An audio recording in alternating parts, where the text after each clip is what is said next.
Bueno, seguimos hablando con Marcelo Ebrard, hemos hablado un poco de la ciudad, hablamos de las dificultades para tener una candidatura de unidad de la izquierda mexicana. Creo que sería importante hablar de cuál sería la propuesta de Marcelo Ebrard de llegar a la presidencia de la República. Y a mí me parece que quizá podríamos, lo podría plantear en términos de cuál sería la iniciativa, digamos, eje que podría plantear Marcelo Ebrard al llegar a la presidencia. Es decir, ¿cuál es la prioridad? Yo creo que son dos cosas que, por cierto, están muy vinculadas y que tienen un resultado. Voy muy breve, muy rápido. El país tiene un dato muy desalentador, que es el crecimiento de la pobreza. Eso es apabullante, ¿no?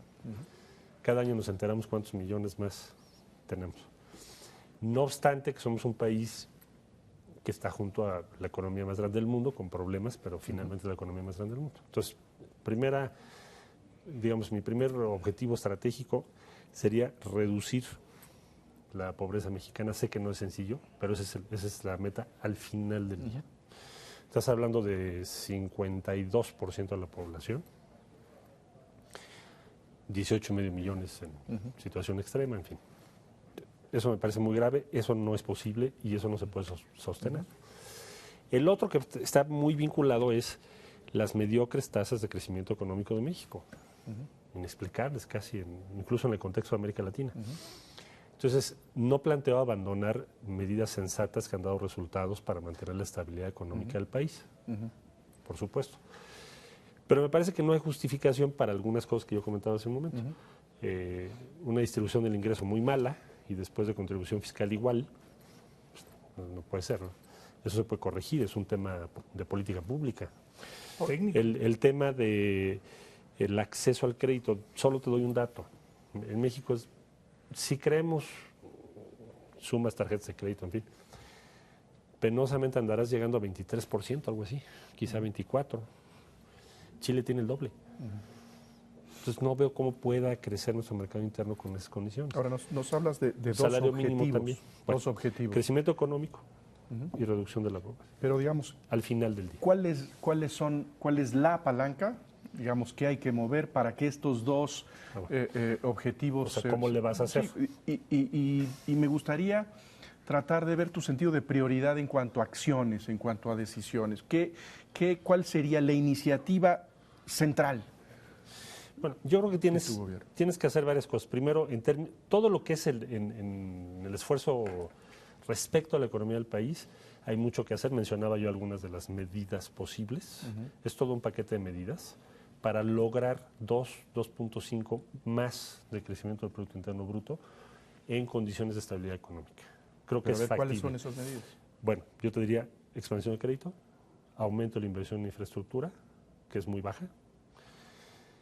Habría que hacer un programa de vivienda bastante importante para los sectores no formalizados o que no tienen acceso ni a vivienda Infonavit. Estamos construyendo en el país 750,000. Creo que podría llegarse fácilmente al doble. Brasil está arriba de 2 millones. Necesitaríamos una acción muy importante de proyectos gubernamentales y proyectos privados respecto a la infraestructura en general. Está el tema del sector energético, hay que entrarle a Petróleos Mexicanos, darle mayor autonomía. A ver, entrémosle.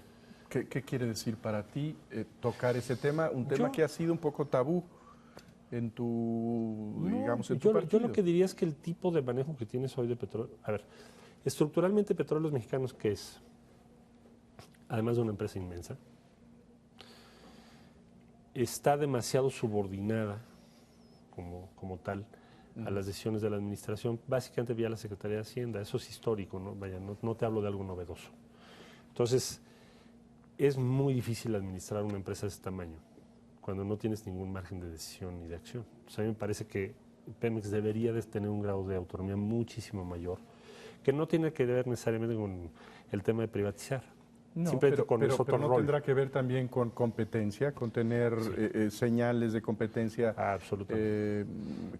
las que hemos pero tu punto de ¿no? partida es que la subordinación en la que está, bueno, hasta las decisiones del Consejo de Administración se toman en otras esferas. Es imposible manejar esa empresa como está. Pero Ahora entiendo por supuesto, que el pico de producción petrolera mexicana fue en 2004 y que hoy estamos en una situación muy difícil, una caída. O sea, no estoy pensando que en el primer año logres de pronto revertir todo eso, pero sí pienso que estructuralmente hay que tomar la decisión de que sea una empresa con mucho mayor autonomía, lo cual va a tener un cierto costo fiscal que lo puedes también absorber.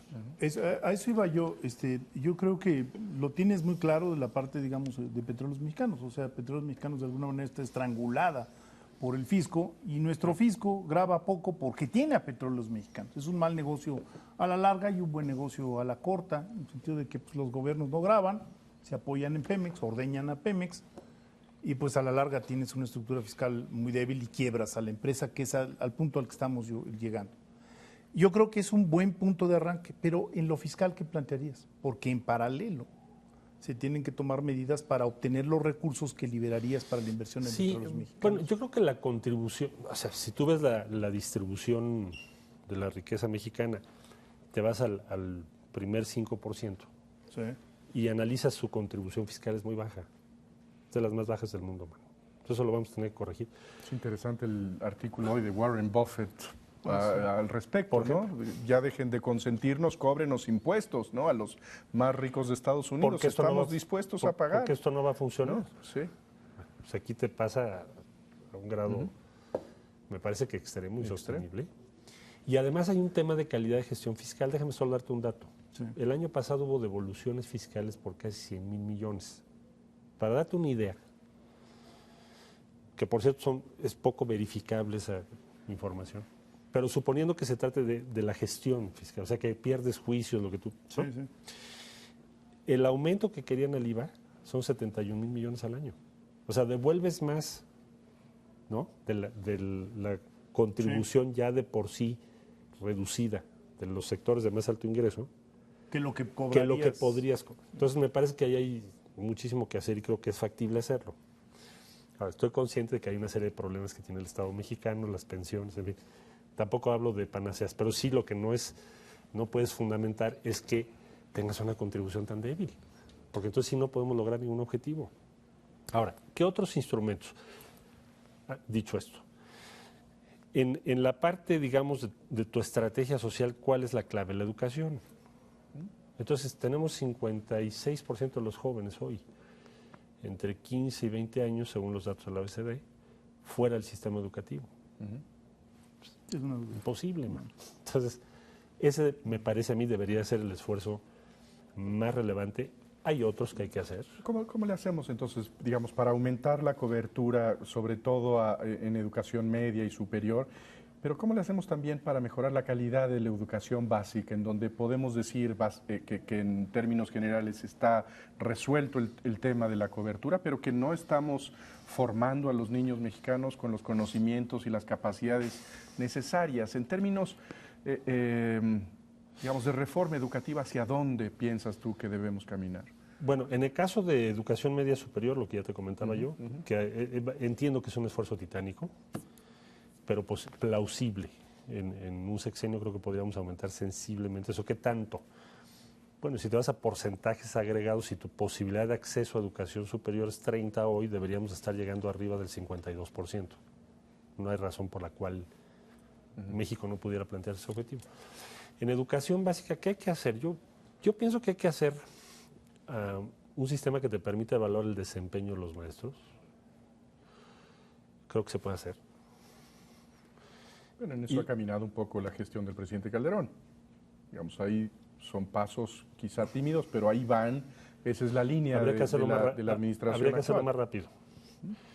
Y tenemos que ampliar horarios, que va a tener su costo. Y el otro concepto es todo lo que puedes meter de extracurricular. Un poco lo que hicimos aquí con los niños de primaria que tienen mejores calificaciones, que hicimos cursos extracurriculares. Vaya, los más socorridos son cómputo e idiomas. No porque nosotros así lo hubiésemos definido, es lo que te piden. Aquello que decía la Bastida. Que tiene lógica, ¿no? ¿Te acuerdas que lo criticaron mucho? Y Quizá no lo dijo como debía decirse, Sí, pero sí. tenía razón en ese sentido. Bueno, entonces, todo eso que te acabo de decir yo creo que lo podemos hacer ahora. Hay que tomar en cuenta que tienes niveles de calidad muy distintos en el país.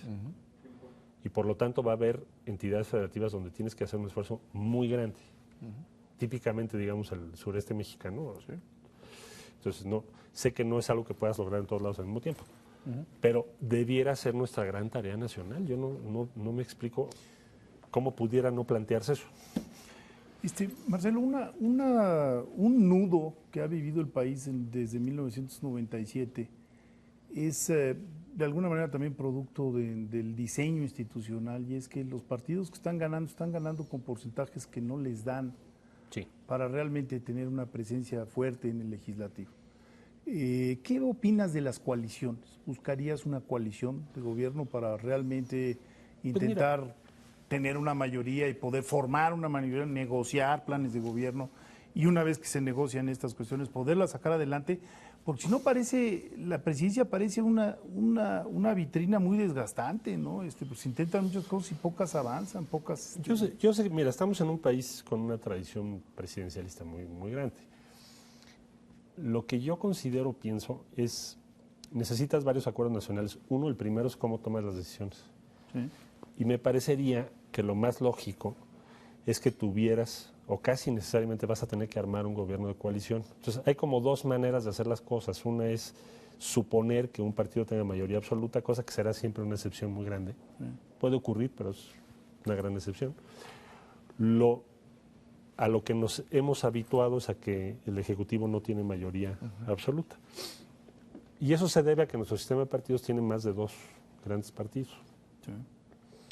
Entonces yo sería partidario de que hubiese gobiernos de coalición donde claramente los ciudadanos sepan que ese gobierno, cuáles son sus objetivos comunes, cuáles son las políticas públicas que van a defender, y eso te garantizaría tener mayoría para llevarlo a cabo.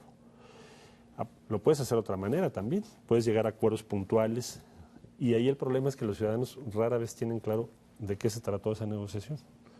Son muy alejadas del... Te planteo 2 escenarios. Te amaneces el primer domingo de mes, o más bien el primer lunes del mes, y estás cierto de que ganaste la elección, pero tienes 30 y tantos %. ¿A quién buscarías? ¿Buscarías a un partido? ¿Buscarías puntos en concreto?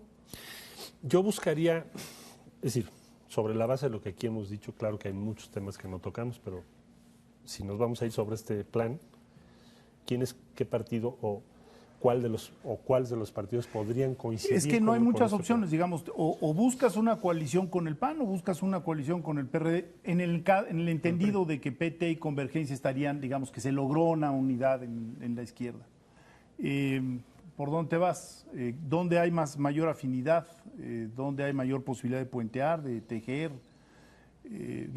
Ese es un escenario. El otro es tú vencido, te quedas en segunda posición y te invitan a colaborar, te invita el vencedor, que es del Partido Revolucionario Institucional. ¿Colaboras?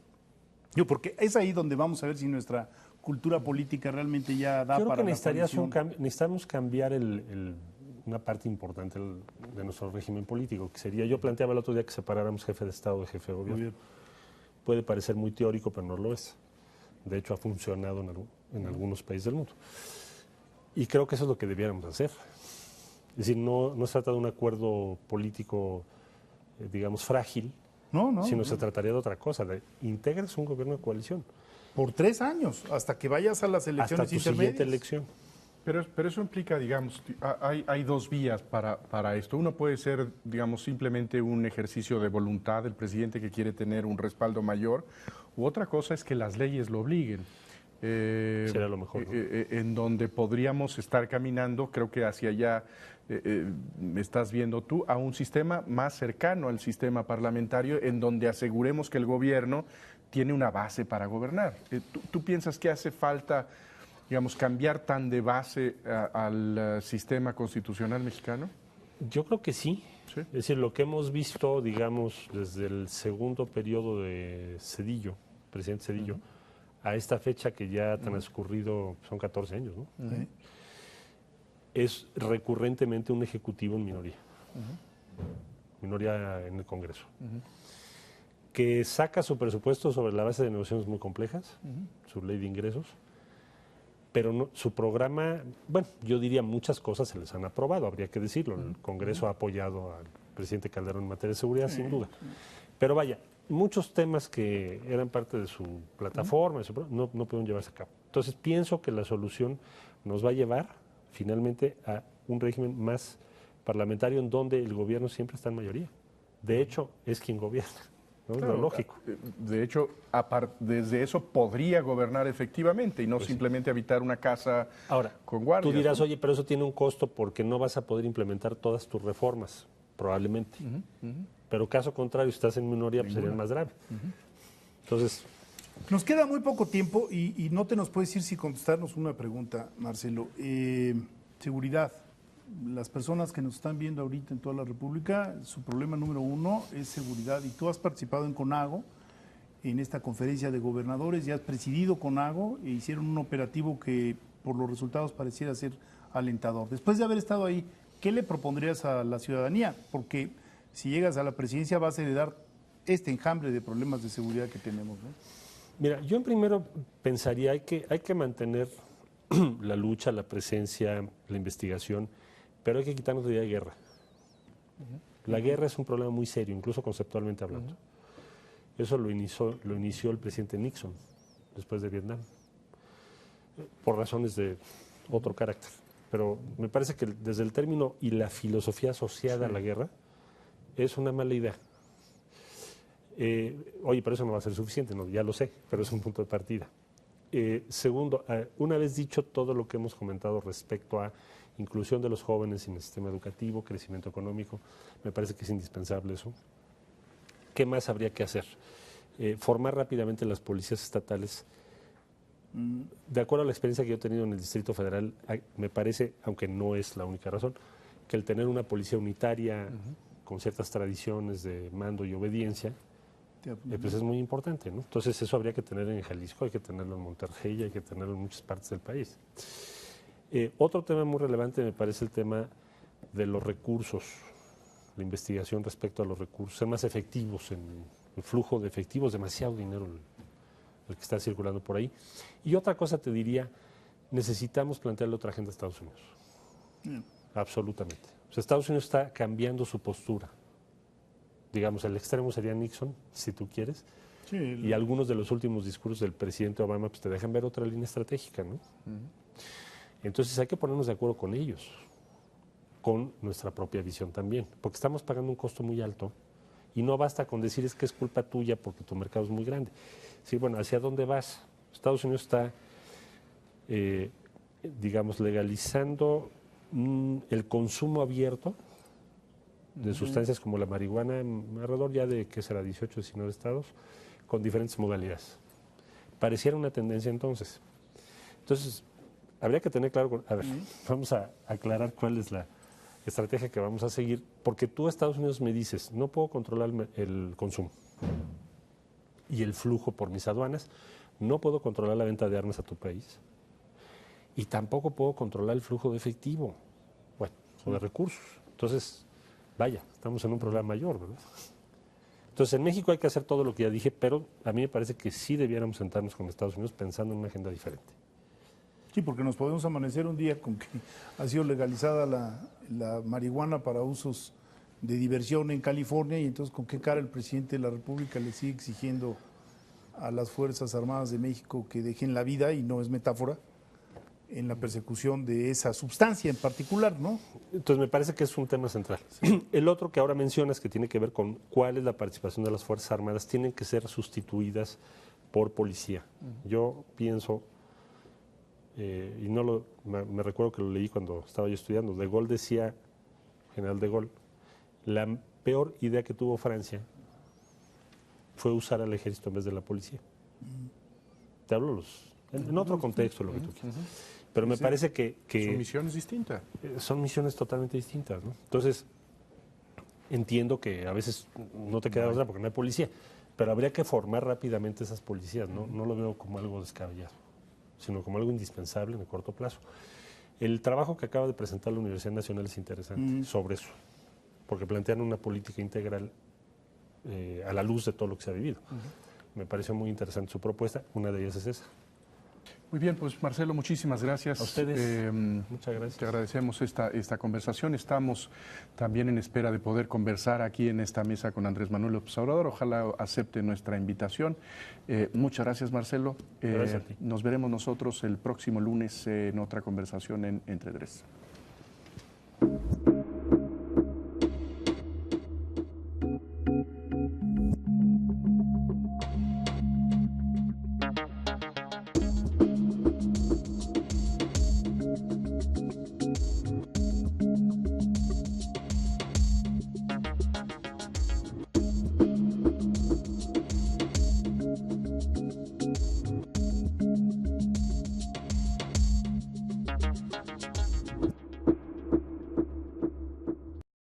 Barra de Opinión presentó. En 1957, Schuman concibió un mercado regional, esto es, en Europa.